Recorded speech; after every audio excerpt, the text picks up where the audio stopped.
All right, today we continue our lesson on understanding broken and wounded, and we've been talking about this for a day or so.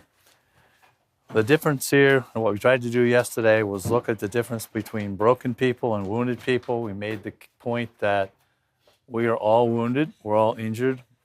Broken people are those who've allowed their injuries to be healed by God, who brought their injuries and their wounds to God to be healed.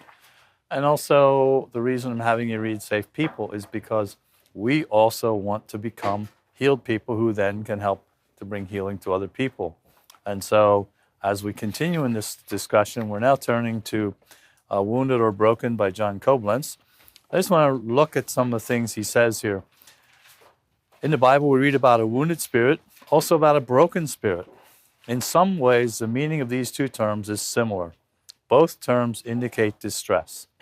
It's possible even that one person may have a wounded spirit in response to the same situation that results in a broken spirit for another person. But the two terms stand in contrast. And what he goes on to say here is, look at Proverbs 18:14. The spirit of a man will sustain his infirmity, but a wounded spirit who can bear? So a spirit that's healthy and strong and not wounded or injured is something that will sustain you. But if your spirit is wounded, or sometimes we say if your spirit is crushed, very difficult to live. It's hard even to think that we're valuable or important. So John goes on then to explain, and I'm using his materials by permission, a wounded spirit is one that's hurting, but one in which the hurt has festered into unbearable attitudes and responses. A person with a wounded spirit lives in inner misery that focuses regularly on injuries. Out of this focus come the following unbearable characteristics. And so he looks at them, he has them listed here. A negative mindset. A person with a wounded spirit is preoccupied with past injuries. He views incidents in life in the worst light, sees the bad, ignores the good. Mind is filled with woes, suspicion, assumption of evil. So it's easy to get caught in this, and many times people we were working with have a very negative mindset because of the fact that they've been hurt, they've been injured, have not experienced healing. That negative mindset is right there. The second one he lists is victim reasoning. With a wounded spirit, a person views himself or herself as a sufferer, can even turn kind actions of others into additional grievances, into added pain in their life. And so once a person gets into a negative mindset and starts thinking of themselves as a victim, even when somebody reaches out to them in care and love, they can think of it as a negative. And they can start putting up a defense. It's really difficult to get past those defenses because they get really good at it. Sometimes I think about the way we come to someone who's got a wounded spirit or an injured spirit, crushed spirit, and we come to them and they've got some defense up there. I think of it in terms of maybe a stone wall. And so you get in there and you start tearing down the stones. And what are they doing? They're building a brick wall while you're tearing down the stone wall, right? And you get in there, oh, you got the stone wall down, but now there's a brick wall. And so you start tearing down the brick wall, and what you discover, they're putting another wall in behind that one while you're tearing that one down. And so someone has come up with the illustration that I think is very useful. That is, we're looking at a person who's got hurts. As this individual person has had a lot of difficulty, and we're trying to get to that person's heart. And they've got these walls built up here. If we can, instead of coming and attacking here and trying to destroy the walls, if we can come in here, somehow get around those walls and get to the person's heart and find out what's in there. If we can do that, they'll tear down the walls and we won't have to. If we can do that, if we can find out what's in the person's heart, if we can find out why all this pain, what's happening, what's going on, they'll start tearing down the walls. And if they tear them down, we'll make a lot more progress than when we're trying to tear them down. So the victim reasoning, many times when we're trying to work with them, they'll be trying to keep those walls there. Try to get around those walls and find out what's actually happening. Number 3, grievance mannerisms. Out of a wounded spirit come sighs, groans, exclamations that draw attention to the hurt. Have you seen this? Body language, shaking the head, throwing dark looks, facial misery, slumped shoulders, head down, shoulders down. It's just a painful expression, isn't it? And we've all been there, haven't we? We're all there sometimes, but we want to make sure that we don't get caught in that. It's so easy to get caught in these kinds of things. And it's why we spend time with Tozer. Look at God. Why we spend time with the scripture? Look at God. It's why we took time to sing a song this morning that really can minister to your heart. Does Jesus know what you need when nobody else knows? Are you sure? He does, okay?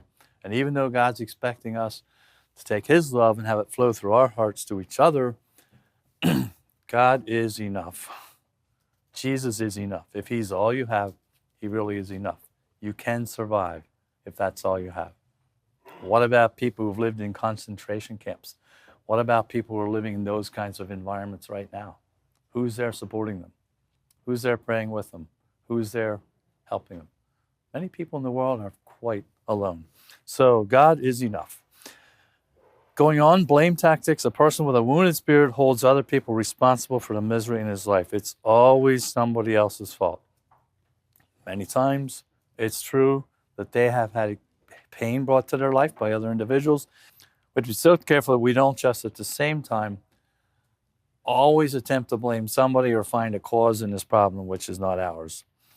And I added a few things to this. So many times these people are bitter. They're very bitter. You find bitterness. They just can't seem to get rid of it.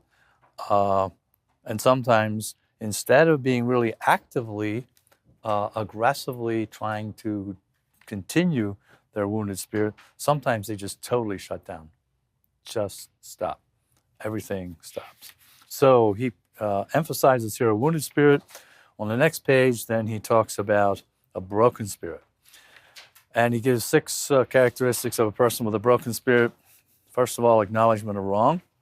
If a person truly has a broken spirit, if you've come to God and you've fallen on the rock of Jesus Christ, you will be broken. That's the promise. A person with a broken spirit doesn't make excuses, does not blame other people, takes full responsibility for what has happened in the life. Contrition simply means being contrite, being humble. A broken spirit produces genuine sorrow. We are truly sorry for our sins, and we own the sins, and we recognize that we have caused many of the problems that we have.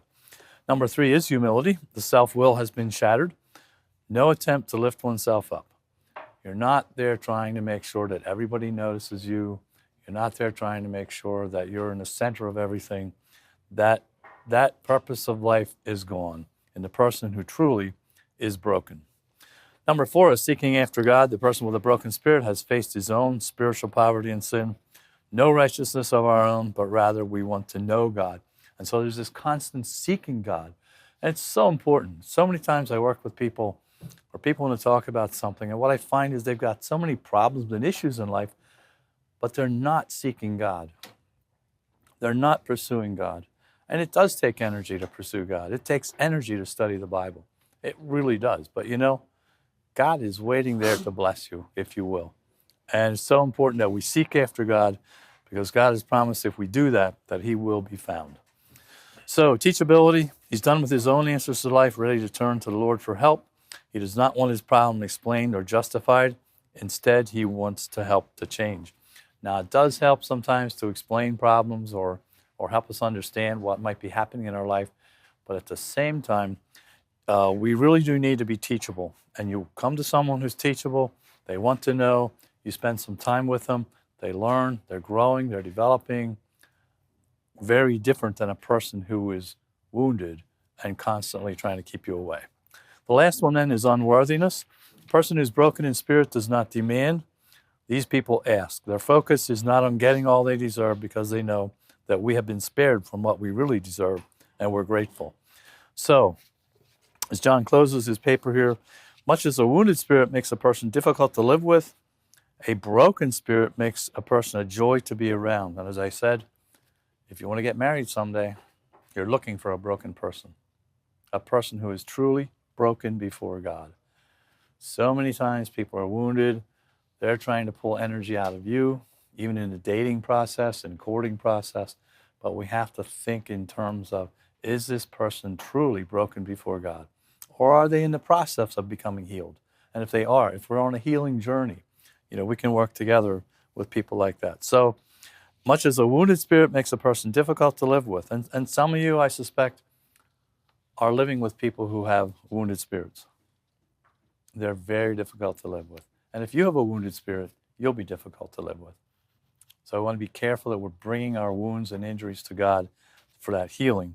So a broken spirit makes a person a joy to live with.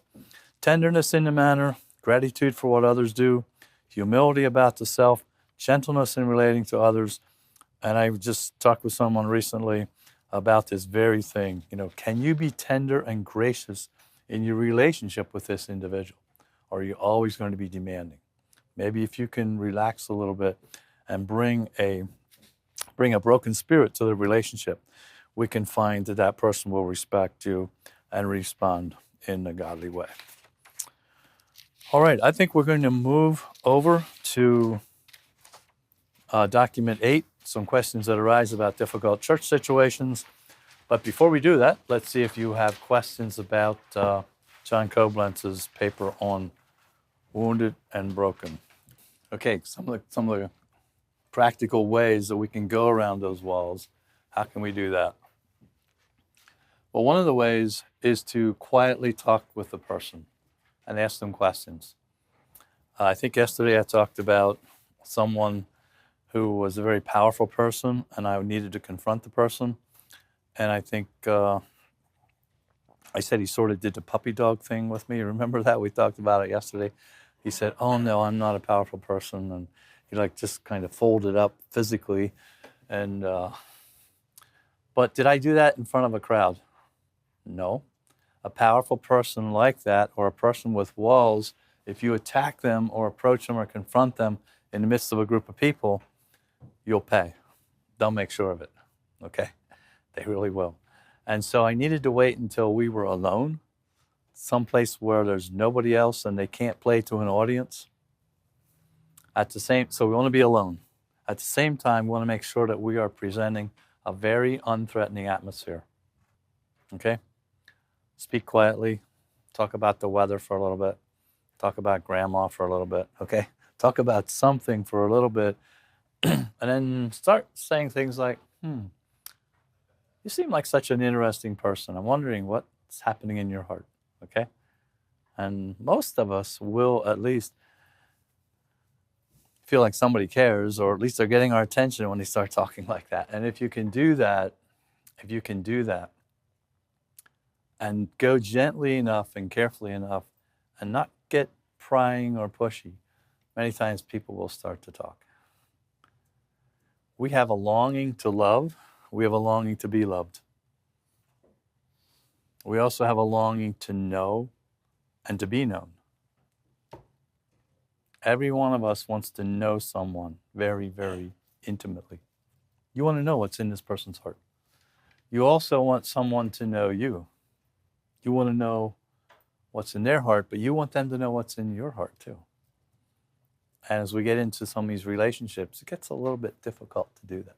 And something I often add to this is that when we do this, we want to be real careful that, let's say this is you and this is the other person as you're interacting. We want to be careful you don't just come in here and just unload the truck on them, okay? Or maybe they'll unload the truck on you. What we're going to be careful to do is gently open up a little bit of your heart and see if they start opening up a little bit of their heart. If they do, open up some more of your heart and see if they open up a little bit of their heart. So you see how this relationship can grow in a healthy way, in a balanced way. If we can do that, and probably it's not all going to happen at one time. Probably going to take several times, or maybe many times. Okay, good question. All right, on the document here, some questions that arise about difficult search situations. This is something that I got involved with quite a number of years ago, and was trying to work with a church situation where people were struggling, and I was getting letters from these people since it was far away, and they were telling me, he said this, and then she did that, and then these people went here, and the letters were pages long. I was getting a little weary of these letters, and after a while, I wrote a letter that had these basic points on it, okay? And after that, I did not hear from the people. So I'm assuming all is well. All right.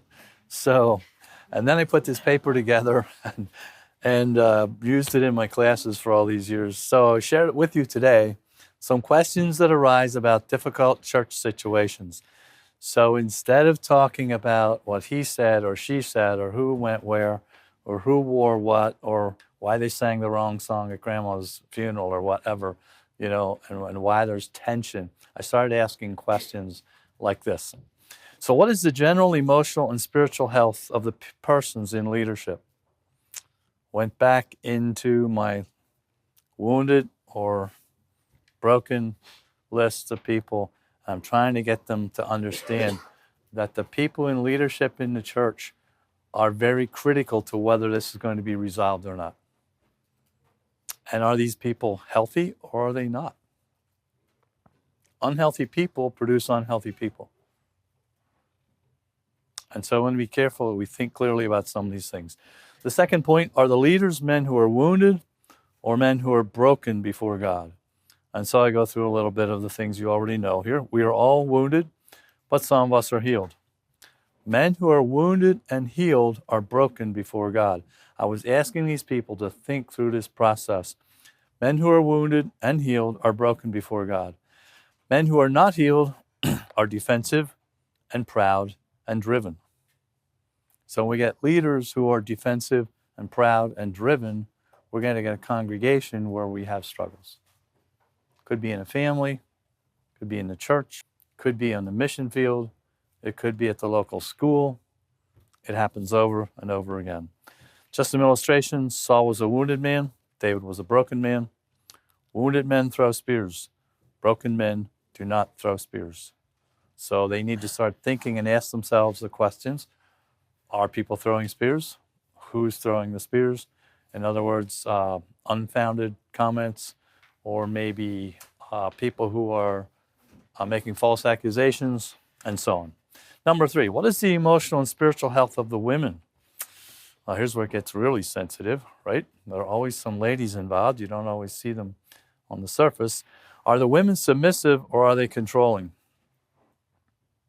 It is a huge subject.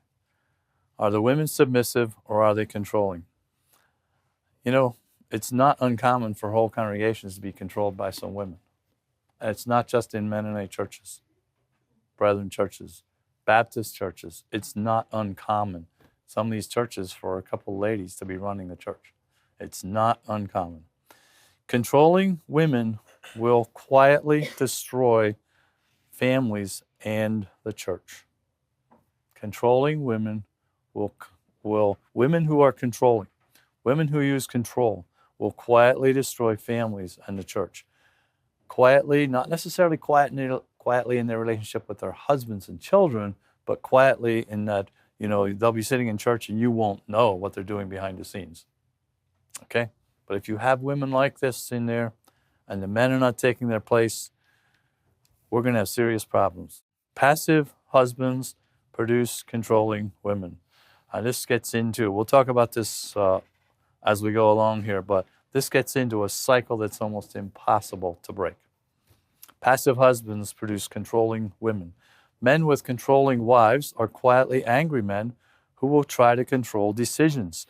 I worked with some old order boys for some years ago, and as we were working, the one was kind of the foreman on the job, and he was always bossing everybody around. And one day, one of the other boys said to him, well, they were married. I'm calling them boys because I'm an old man, right, Pid? They were married, and the one said to the foreman, he said, well, if you can't be boss at home, you have to be boss at work. And I never forgot that. I call that old order wisdom, right? If you can't be boss at home, you have to be boss at work. And he didn't take it very well, so I don't know if he was boss at home or not. And when I say boss, I'm not talking about a father or a husband who orders people around and is nasty and unkind. We want to talk about this some more as we go along. But when you get a man who has a wife who's controlling and he puts up with it and he's passive, quietly he's angry. Down inside, he's angry. And that anger can come out in church meetings. That anger can come out in church meetings. That anger can come out because he's trying to prove that he is somebody. In public, he's trying to prove. When the ministers get together and meet, and the deacons, he can be the one who always has to be in charge. He has to have it his way. And many times this is traceable back to a family that's not very functional. Many, many times. Controlling women can produce passive sons. We're going to look at a few more facts here, and then we'll put this on the board a little bit and take a look at it. Number 4, passive fathers and controlling mothers produce angry children. Many young men and women, by the way, are angry at their parents. This anger shows itself in many different ways. Violence, usually vicarious violence. You'll find out they're watching movies, car crashes and beat 'em ups and shoot 'em ups and that kind of thing. Vicarious means they're sort of living it out through somebody else. It's not always vicarious. Sometimes they're actually getting involved in violence. Immorality, this one shows up so many times. Passive resistance, where they just won't cooperate. You talk to them and they shrug their shoulders. I'm talking about young men now. They shrug their shoulders and walk away. Can't get an answer out of them. They just won't deal with it. Sometimes it's just general chaos in their life. Sometimes it's depression. That's the way the anger's coming out. And so the way this looks is that we have men who are passive and women who are aggressive and children who are angry, and these angry children are starting to show the anger by their behaviors, their actions. And we talked about the actions already, so I guess I won't write them down there. If you want to take notes, you can write them down. So many times, I'm working with a young person, young man, young lady, and I see behaviors that indicate anger, okay? So eventually I'll say to them, I think you're angry. And they will say, I'm not angry. Why do you think I'm angry? And I start asking them about their family, about their parents, about what happens at home. And too many times what I find out is this picture. And what's really happening here is that these people are angry at their father for being passive. They're angry at their mother for being aggressive because they're seeing their mother beat up on their father. I just bumped into this last weekend again. Nobody related to this school, but families where this is happening. And so the children will get angry at their mother for beating up on their father, and they'll get angry at their father for putting up with it. And after a while, this gets so involved and so tangled that we hardly know where to start. And it's showing up because the children are getting involved in immorality, getting involved in, they're depressed, maybe just general chaos in their life. And so many times, this is what's going on. So what can be done about it? Well, many of these fathers are not passive on the farm or on the workplace. They're pretty good out there. But when they walk in the house in the evening, what? They're tired, right? I'm one of those men, right? We're tired. We've worked hard all day. We're hungry. We need peace and quiet. We come in out of the barn. We come in off the truck. We come in out from the office, home from school. And you know what I tell men? I tell my sons this. Both of my sons are married with children. I say, when you walk into your house, that's when your day starts. I don't care how tired you are. When you walk into your house, that's when your day starts. I know you worked all day. You're tired. You're hungry. When you walk into your house, that's when the day starts, because you are now the head of the home. Respect your wife. Care for your children. Be the man. Okay? Don't walk in and expect everybody to do everything for you. You feed the 2-year-old her potatoes, okay? Or whatever. And when she backhands them off the high chair and puts them against the refrigerator, you get up and clean up the mess, Don't expect your wife to do all this. She's been working hard all day long, and she's not in the mood to fix your problems, okay? She's been waiting all day for you to get here. and you're there. Make it worth their while. Take care of the children. Do your share of this. Okay. Don't expect your slippers and your newspaper and your coffee delivered to the living room. Okay. So as men, here's where it starts. As men, we've got to take our place. And men tend to go to opposite extremes. We tend to be the heavy, fist down, or we tend to be sort of the weak-kneed wimp. We tend to go to these extremes. And what God's calling for us to do as men is to be godly men, take our place, be gentle, be strong. It's only weak people who have to be cruel. Strong people don't have to be cruel. Only weak people have to be cruel because they've got to prove that they're tough. If you're really strong, you don't have to prove it. Everybody will learn it. And you don't have to be 6'4" and 250 pounds. You can be a small person, physical stature, and be strong. Strong in character, strong in spirit, strong with God, and you can be a strong leader at your home. And that's what God's calling us to do. And God is calling our wives then to be submissive to us. Submissive because they want to be, submissive because we give them somebody to follow, submissive because they know we care, submissive because we're gentle, submissive because they know that they are the only woman in our life. There's no pornography in our life. There's no whistling at the girls down the street in our life. There's no any kind of duplicity in our life. They know that they are the only person in our life in terms of that marriage bond. And if men can do that, then the women are not going to have to become aggressive. It's when we become passive, the women become aggressive. Because instead of us doing our work, they start doing it for us. Okay? And this is what makes the children angry. So it starts with the men. Let's see, have I told you before the problem with the world? Did I talk to you about that? No? The problem with the world is men, okay? The problem in the world is men. God's answer to the problem in the world is godly men. Okay? The problems in the world are caused by, and the problem in the world is men. God's answer to the problems in the world, godly men. So men, either you're the problem or else you're the answer. And you're going to have to decide. And if you will be a godly man, your wife will be one happy sweetheart. Okay? She will.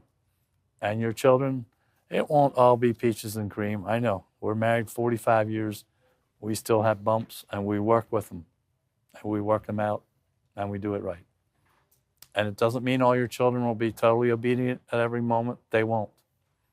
But you'll deal with it in a godly way. And you'll have a family where the people love each other. My children love me, and they love each other. If that's all I accomplish in this world, I'm happy. My children love me, and they love each other. They love their mother. They love their parents, and they love each other. On the way out here, my wife got a text on her phone from our son, thanking her for coming home when she wanted to be here with me, coming home and staying with them because they have a little baby. How do you think that makes my wife feel to get a text like that at 4 o'clock in the morning? My son's out in the barn working, but he's taking time to text his mother. Okay. This is what life is about.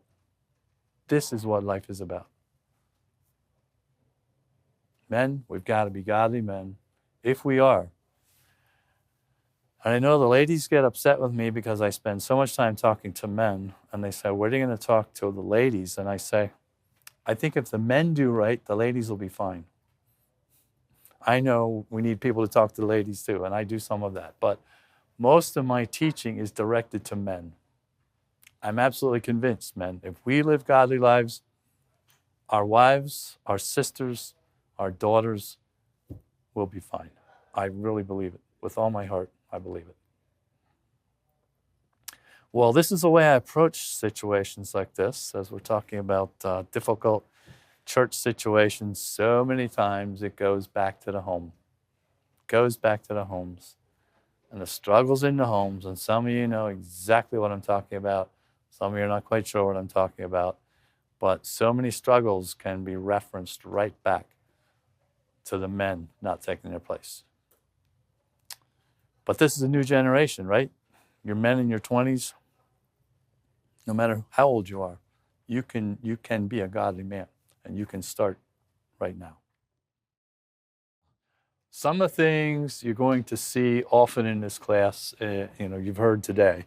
Some things you're going to see in here often. The idea of men needing to be men and taking their places, that's very critically important. When we don't, we destroy what God's trying to do. Truly do. And also this whole concept, in fact, when Lois sees me teaching this, she says, if you could just get this right, everybody would be fine. And it doesn't look like rocket science, does it? I mean, really. It looks like it's pretty understandable, like 1, 2, 3, can we get it right?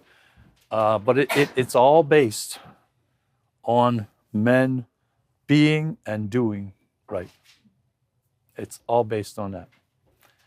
And I think the ladies, we raised 2 boys and 3 girls. The girls were first, and I prefer raising girls, actually. They're easier to raise, I think, but not everybody agrees about that. Although, for the grandchildren, I said to Lois on the way out here, I said, oh, we have more granddaughters than we have grandsons. I wish we had more grandsons, because I feel like I have more control over raising my grandsons, and I know I'm not raising them, but I'm part of it. I'm concerned about not enough good men out there for the girls to marry. I know I'm not supposed to say that, but I just said it, okay? I'm concerned there are not enough good men out there. And when I think about my granddaughters who were just babies in arms or toddlers, I'm thinking, who is raising their sons and grandsons right now so there'll be good men when these girls grow up? Is that happening? I want that to happen as part of what I'm doing in teaching this material. And so if we can just get it right, that we're going to raise our boys to be godly men, if we can just do that, I really do believe we raise our girls well, the world's going to be fine. I understand the whole world won't be fine, but our world, the Anabaptist community, the church communities in which we live, and our families, we can change this. You know that? I taught a group of young married people a few weeks ago, and I said to them, you're the most powerful people in this church. It's not the ministers, it's not the deacons, it's you. And they were looking at me. I said, you know why? Because you are raising a next generation. The children, the 3 and 4 and 5-year-olds that you have right now, in 10 years are going to be the youth group. How much power do you have? You have a lot of power. They're going to be the youth group. 20 years from now, they're going to be the young families. And you are creating that right now. That's in your power. So the most important meetings that happen may not be the ministers' meetings. Most important meetings may happen at your breakfast table. Most important meetings may happen in your devotions, where you are building into those lives godly manhood, godly womanhood. You are explaining it, and you are also exempling it. You're living it. You are a godly man. Your sons see you live as a godly man. Your daughters see you as a godly father. They trust you. If they're ever going to trust a husband, they've got to trust you. If they're ever going to know how to choose a godly husband, they need to see that, Dad, in you. That's what it's telling these people. They need to see that in you. And you can't wait till they're 13 to get started. You start now, when they're 1 and 2 and 3 and 5 and 7, and you're building this, okay? And how much energy of all the things that I've done have I put into trying to bring parents and children together? I think I put more energy in that than almost anything else that I've ever done. Trying to bring parents and children together when they're estranged and not together. And if you look at Malachi, if you open your Bibles, please. Malachi, the last chapter, the last book, the last chapter in the Old Testament, what you see is the promise of sending someone to do something important in the world. Behold, I send you Elijah the prophet before the coming of the great and dreadful day of the Lord, and he shall turn the heart of the fathers to the children, and the heart of the children to the fathers, lest I come and smite the earth with a curse. When John the Baptist came, the angel had told him the angel had told his father that your son, John Baptist, will accomplish this. So in some effect, and we're not going to go into the prophecy and all the details of this, but it's so important that the hearts of the fathers and the children are together. And so many times what I discover is that children do not have their parents' hearts, and the parents do not have their children's hearts, which means their hearts are up for grabs. Their hearts are up for grabs, available to somebody or something that comes along. And if we don't have the hearts of the children and the fathers together, the hearts of the children and the parents together, God says, I'm going to come and smite the earth with a curse. Do you know we're living that curse right now? We're living that curse right now. We have a whole generation of people out there in the world who do not have parents, do not have fathers. Many of the men in prison, I don't know the percentage, are men who were raised in homes without fathers. It's even true in our own churches. It's not that the fathers aren't there, but many times the fathers are not involved, or the fathers are overly harsh, or way too passive, or deferring to mom to do all the discipline, and so on. Well, all right. I think with that discussion, let me see what questions or comments you may have before we go ahead with this study. Okay, very difficult question here. A young man who comes out of a home that's had a passive father, an aggressive mother, how can that young man learn to be a leader? That's a very, very difficult question, and it's a sensitive question, and it happens so many times, and I'm working with a few situations like that right now. Typically, what I try to do is help the young man and the father come together. Many times they're not close to their fathers. Many times the mother is still telling this young man what to do. Classic illustration, this young man is 22 years old or 24 years old. He still lives at home. He walks out the door and his mom says, "You're not going anywhere with that shirt." And he's 24 years old. And the son gets angry. And he's not sure what to do. Eventually he comes and talks to somebody like me, and he tells me that story, and he says, what can I do? Because this is his mother. We can't tell him to be rebellious to his mother. We can't tell him to be disrespectful to his mother. But at the same time, at 24 years of age, she should not be needing to talk with him that way. Okay? She shouldn't. So what I usually tell them to do is talk to Dad and say, Dad, I just have a few questions here. I want you to know here's the way I've been dressing and Mother doesn't seem to like it. What do you think about it? And if Dad's passive, of course, this is going to be a little bit longer answer than typical because this is such a common situation. And Dad's a little bit passive. He'll just maybe shrug his shoulders and keep reading his newspaper, but you're going to have to stay with it, okay? We have to get the men in the family working together and say, Dad, I really do need you. I need you in my life, and I care, and I just want you to know that I need to know how, as a man, to respond to when Mother talks to me that way. What should I do? And then you need to make an agreement with Dad. Is it okay if I wear this? And be respectful, and be discerning, and be modest, and be a godly person. And then when you and Dad decide that this clothing is appropriate, and the next time Mother stops you, you say, Mother, I love you. But Dad and I talked about the way I'm dressing, and we agreed this is okay. Now, I'm not talking about it when you're 12 years old. That's different. I'm not talking about it when you're 10 or even 14 maybe. But somewhere after that time, we cannot have Mother controlling a 24-year-old son. It is absolutely not working. What that's doing is creating more anger here, and it's making these sons become passive men who repeat the process. So what can we do? one more point I want to make.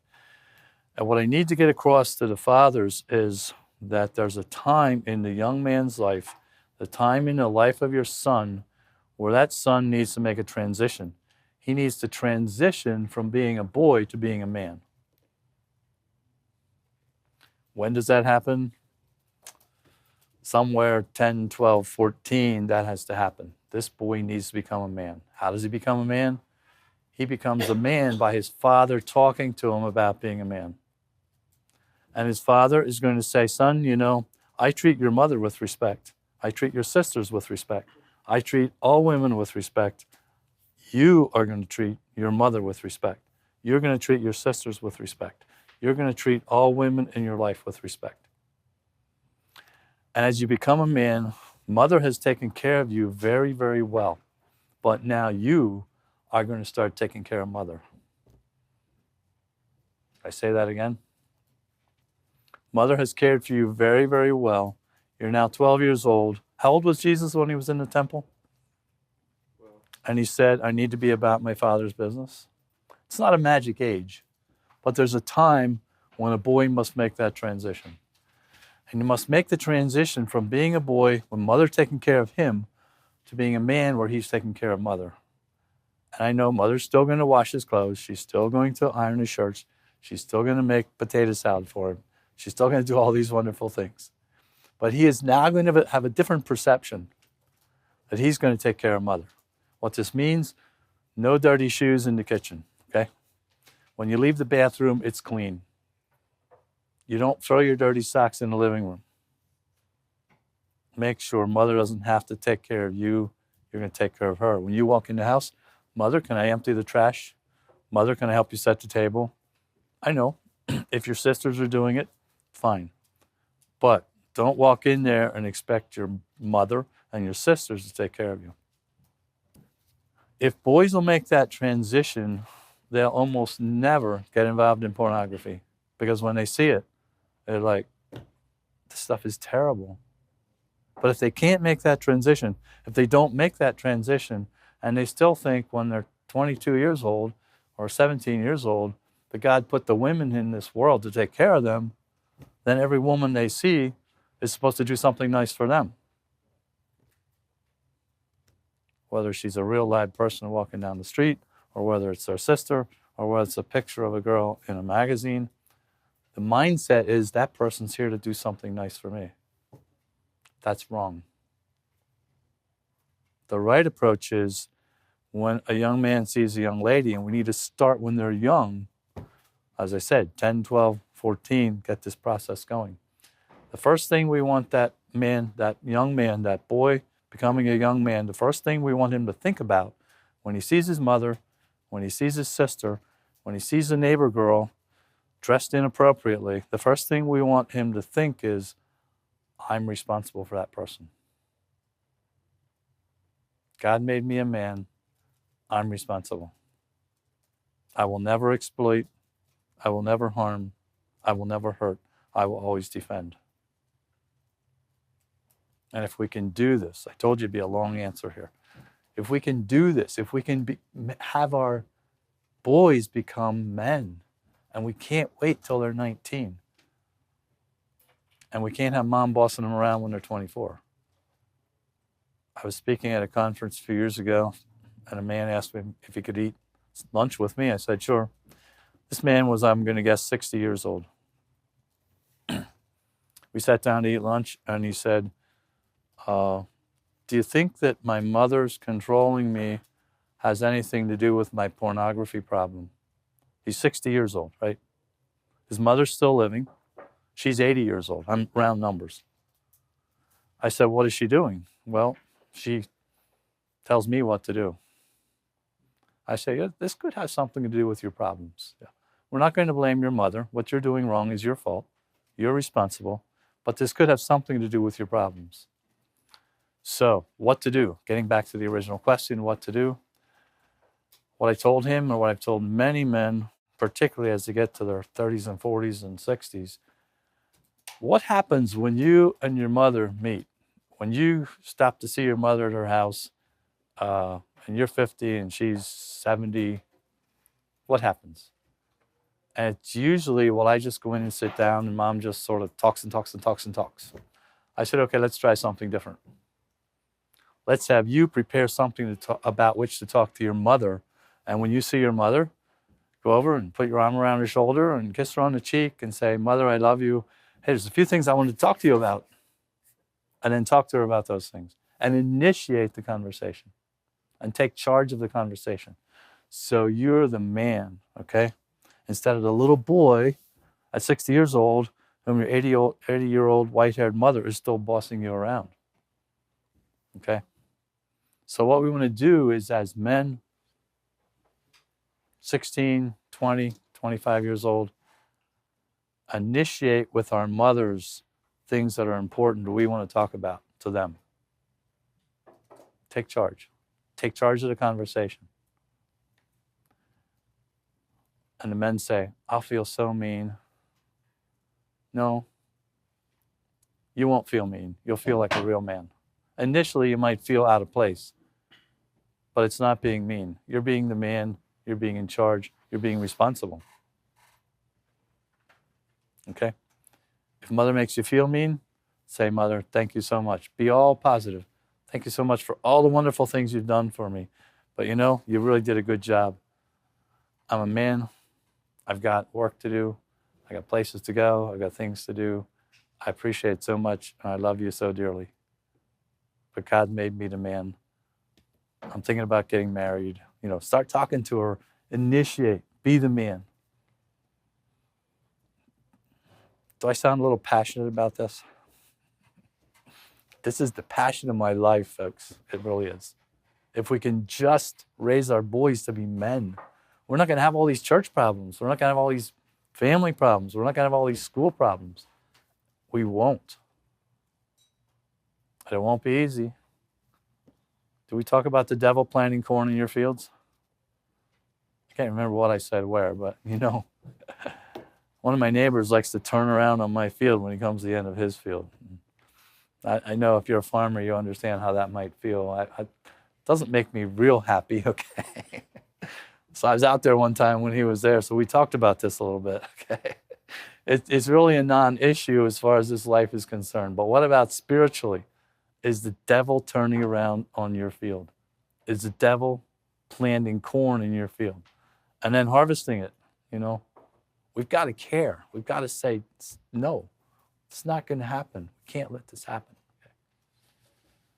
So what do you do if there's a father who's controlling son or daughter and maybe treating them younger than what they are? Say they're 20 years old and they're treating them like they're 12 or something like that. Yeah. Well, once again, I think you need to appeal to the father and also to prove yourself that you are indeed a person who's mature and can make good decisions. Many times as parents, and you know, I've been a parent for a long time, and we can wonder, you know, here's this child getting married today. Well, how do I deal with that? I mean, for you're probably looking forward to that day, or parents kind of dread that day. You know, I cried when my children got married. Is it because I was just so grieved? No. Well, part of it's because they're leaving me. Part of it is just because how much I love them. But part of it is also realizing that my direction in their life is pretty much over.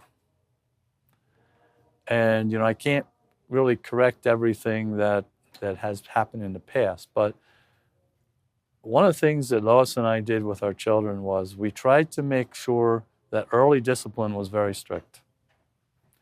And by the time they got to be 12, there was very little discipline in their lives after they were 12 years old. Very little. Coaching, mentoring, but very little discipline. And also starting to allow them to make decisions on their own. One of the classic illustrations was my father would not let us go to Hershey Park, even though we lived 4 miles from Hershey Park, right? An amusement park where you can go have all kinds of fun. And I know you've probably been there, but my dad said, son, you don't go to Hershey Park. So I did not take my children to Hershey Park either, or any other amusement parks. But of course, the day came when my children got to be 12 or 13, and they said, you know, Dad, my friend's family is going to Hershey Park, and they want to know if I may go along. So what do? Do I draw the line in the sand and say, you know, our family does not go to Hershey Park or any other amusement parks? Is that what I should do? I said, son, daughter, you know, I don't go to Hershey Park. I didn't take you there, but you know what we believe. You decide. That's terrible, isn't it? It's terrible to make them decide, but you know what? It's wonderful in producing maturity. And so many times we don't develop that early maturity in our children. And then we're still trying to hang on to them when they're 16, 18, 20. And we can't, but we're still trying to. So the question is, how do we know if we're changing from an unhealthy situation and we're in our life we want to change out of that and become healthy? How do we know we're doing that for a good reason and not because we're bitter about the past? Well, if we're bitter about the past, almost always we will carry with us one of the basic principles, right? People tend to return to places of unresolved conflict or take them with them.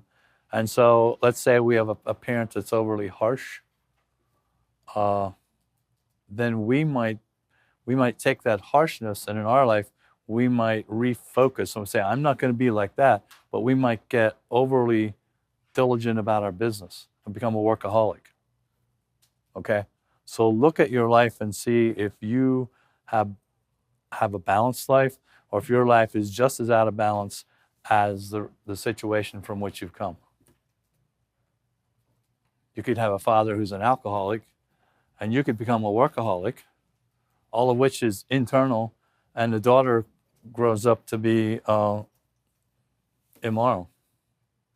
All of this is self-focus. All of this is to draw attention to the self, to feed the self. So if we're not living a balanced life, then many times we're actually not healed and recovering from what we've come out of. And the bitterness will do that. The Bible talks about a root of bitterness. And that bad root is something we've got to get out, okay? If we're just living to show up our parents, well, I'll show my dad, I can make a lot of money. Or I'll show my mom, I can keep my house perfectly clean, and just go to the opposite extreme.